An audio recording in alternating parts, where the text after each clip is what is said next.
Well, yeah, my first question was, how much footage of Lance Armstrong did you watch in preparing for the role? I watched all the footage. And more so.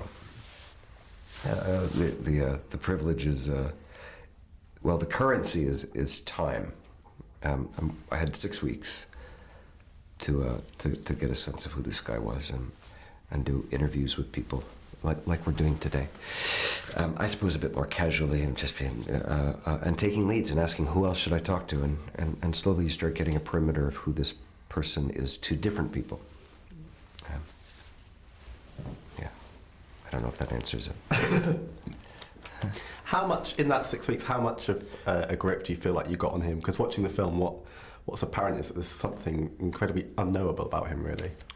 I suppose all of us are pretty unknowable.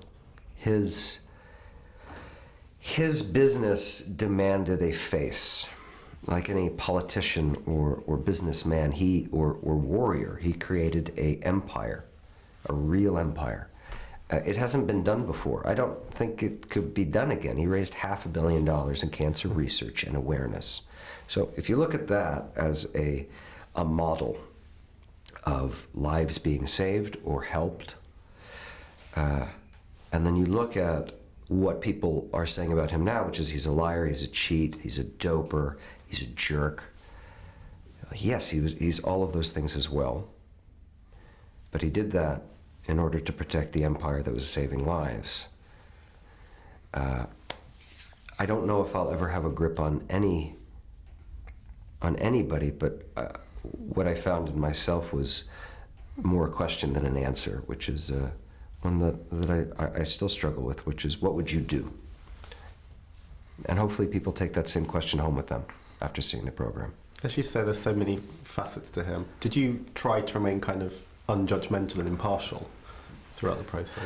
Sure, yeah. Starting any job, I want to come in as very naive and be able to ask virginal questions and say, what is this? What does it feel like? What does my stomach say when I'm reading this or hearing, gathering input?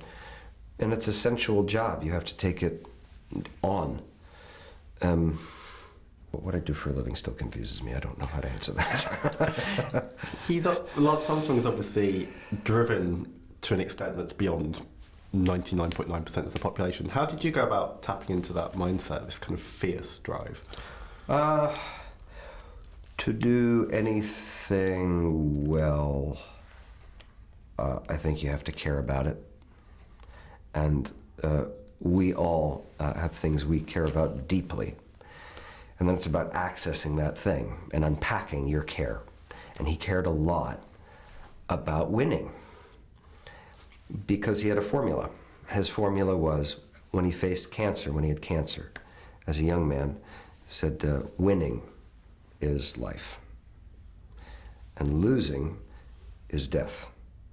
And that became his formula.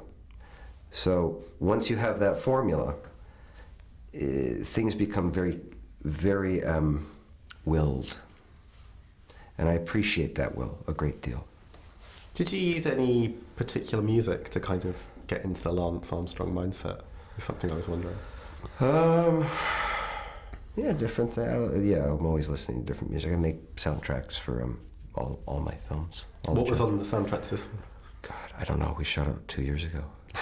I don't remember. It was like everything. There's certain things to get your blood up, and there's certain things to they're different mechanisms, and they work on different levels. Some bring back a time in my own life. Some things inspire what I think the character feels like. It's more sculptural, if that makes sense.